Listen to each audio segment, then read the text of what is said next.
আপুনি তেৰা তেৰা প্ৰশ্নবিলাকে কৰি থাকে। কিয় তেৰা তেৰা প্ৰশ্ন কৰি থাকে? সেই বেয়া লাগে নহয়, নকৰিব এনেকে। যোৱাকালিও ক'লো জনজাতিকৰণত আমাৰ সমৰ্থন আছে। এইবিলাক মোৰ লগত বাবা এপ্লাই নকৰিব। আমি বহুত মামাৰ লগত তুলনা কৰিছে, আপুনি নকৰিব মামাৰ লগত তুলনা। মামা বহুত ডাঙৰ মানুহ হয়, বহুত ইণ্টেলিজেণ্ট হয়, মামাৰ লগত নোৱাৰে। হেতেৰি কাৰ লগত কৰিছে? অভিজ্ঞ মানুহ কোনে কি বাবা চাওক, কোনে কি কাৰণত প্ৰশ্ন সোধে মই বুজি পাওঁ নহয়। কি কাৰণত প্ৰশ্ন সুধিছা? মালটো বহুত টেঙৰ ন, বুজি পাইছ? অভিজ্ঞতা হৈ গ'ল। নোৱাৰিব মামা, মই আছো আপোনাৰ লগত, কোনো নোৱাৰিব।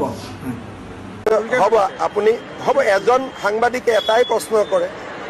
এজনী এটাই কৰে, দুই চবে মিলি কিয় কৰি আছা? পিছফালৰ পৰা কিয় মাৰি আছা? হে নামাৰিবি। আপুনি যিটো কৰি আছে এইটো মোৰ লগত নোৱাৰিব। মামা মই আছো আপোনাৰ লগত, কোনো নোৱাৰিব। বহুত দিন হ'ল নহয়, 25 বছৰ হৈ গ'ল। বেলেগক চেষ্টা কৰিব, মোক কিয় কৰে? বেলেগক চেষ্টা কৰ ভাই, আমাৰ লগত লাগি নাথাকিব। নোৱাৰ 25 বছৰ হৈ গ'ল আমাৰ, আৰু নোৱাৰ।